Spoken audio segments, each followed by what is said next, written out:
Welcome back to Worthington Model Railway. As I mentioned in my last update video, one of the first things that I'm planning to do as I move back into getting some things on the layout completed is to move the cricket pitch, which you can kind of see behind me. I think this will probably take at least 2 videos, maybe even 3 by the time I'm done. But anyway, let's get started with building out the new cricket pitch.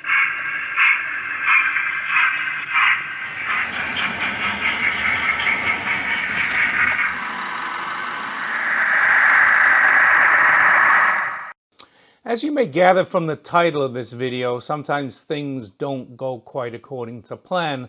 I am and ahh'd as to whether to actually put this video out there, but I think sometimes it's useful to see failures as well as successes. If you don't want to see the fail here, then skip the video. But you might learn something from it. I probably learned from it too. Anyway, let's get into the video.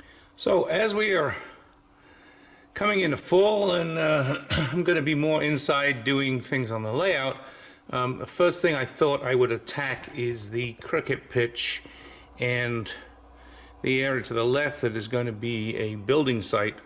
I picked up these partially built bungalows that hopefully you can see here, and I thought it would make a nice feature to turn that into a building site. The one thing I'm looking for, if anybody knows, if somebody maybe does a 3D printed one or is aware of a model, is sort of a couple of manual cement mixers. I haven't been able to find them.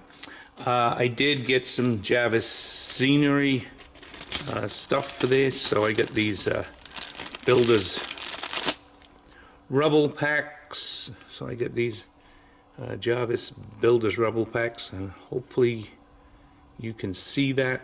I don't know, maybe put it down here.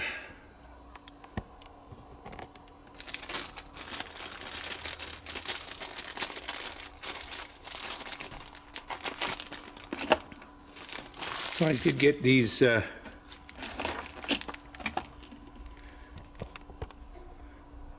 I got these Jarvis Scenics Builders rubble packs, which will go on there, and I also got some Scenic Accents, Woodland Scenics Builders people, so I think I can put those out there too, and I think that will help with adding a little bit more to the building site.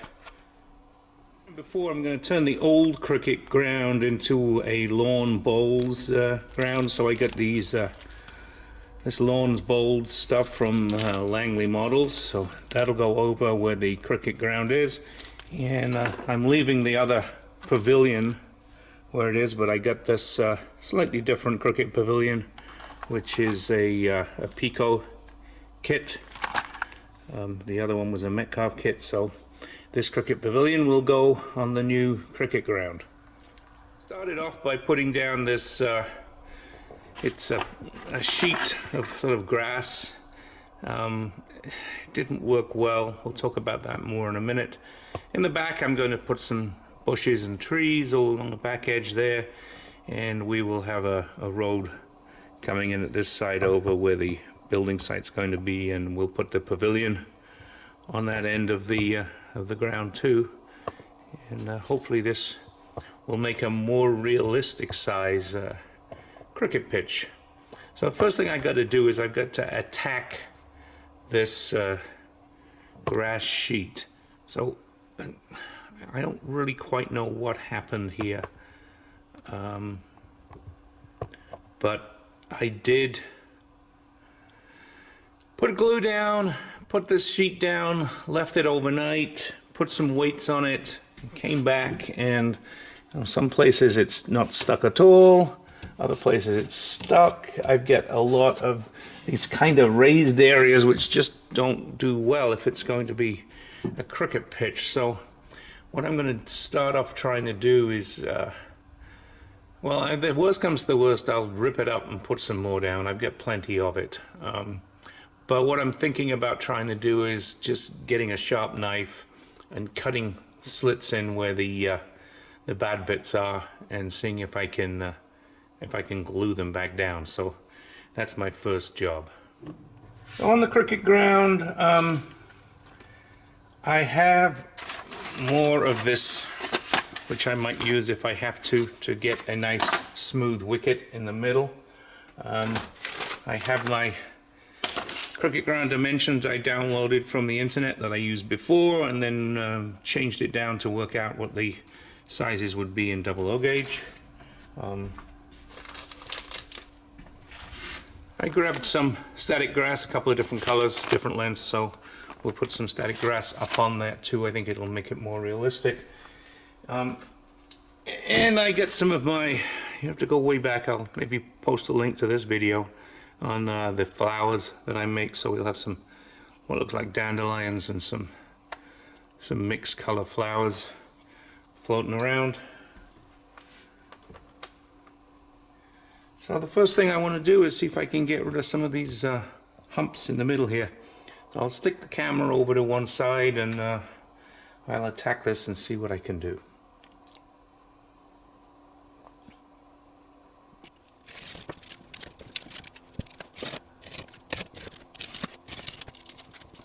Part of the problem, as you can see, is what happened here, and I'm not quite sure just how it happened, but the glue didn't flatten out.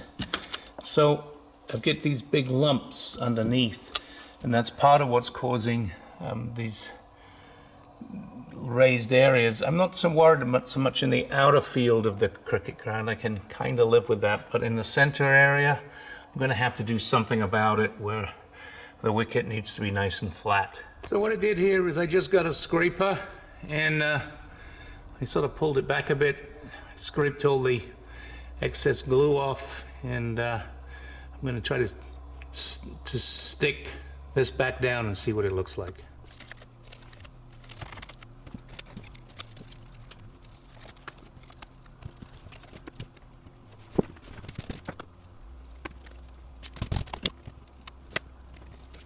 You can see here there's kind of sticking. I'm not too concerned about the tear. I'll put a little static grass across that to hide that, but hopefully with some weight on this I'll get this to stick down. Hopefully with that weight on there for a little while that will help it stick, and I'll just keep working along here doing some of the other areas that need fixing. Well, it's better.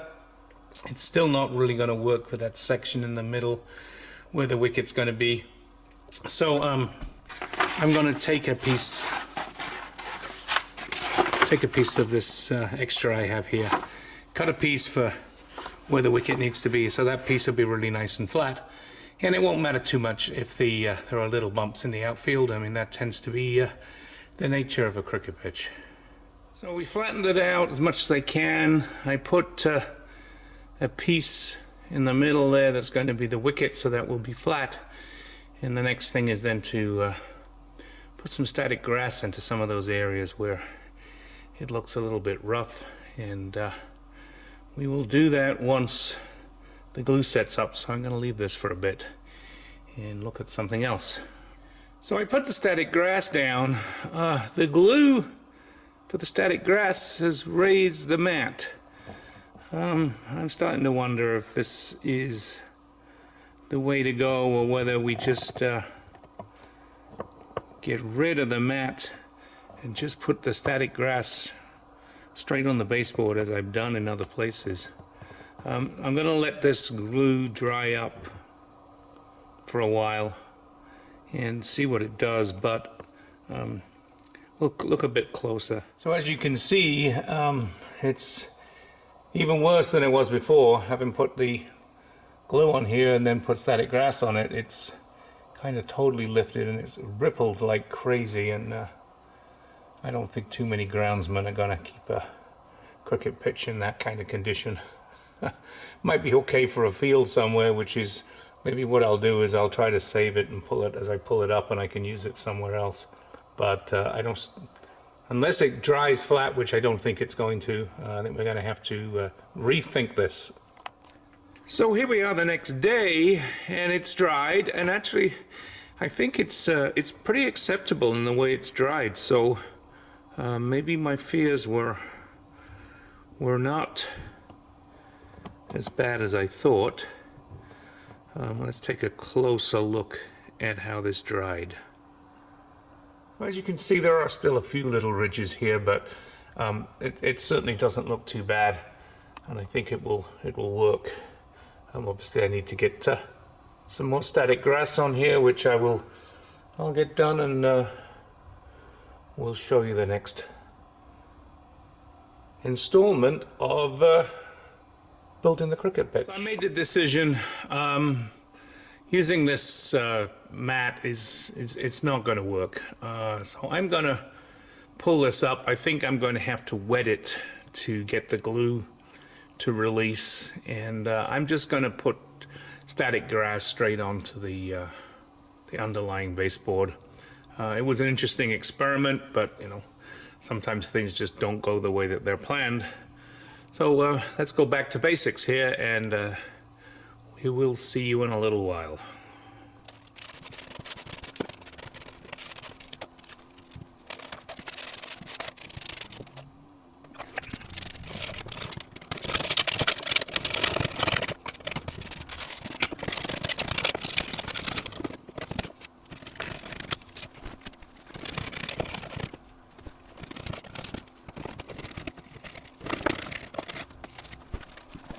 So if anyone ever tells you that white glue is water-based and easy to remove, it's not. As you can see from the mess I have here. I need to put some more water on here and see how I do, but I'm sure I'll get it off here eventually. So having got to this stage with the scraper, I decided this just isn't going to work. So there's an easy solution to this. I'm going to flip these boards upside down. I think the face on the other side is good, so I'm going to try that next.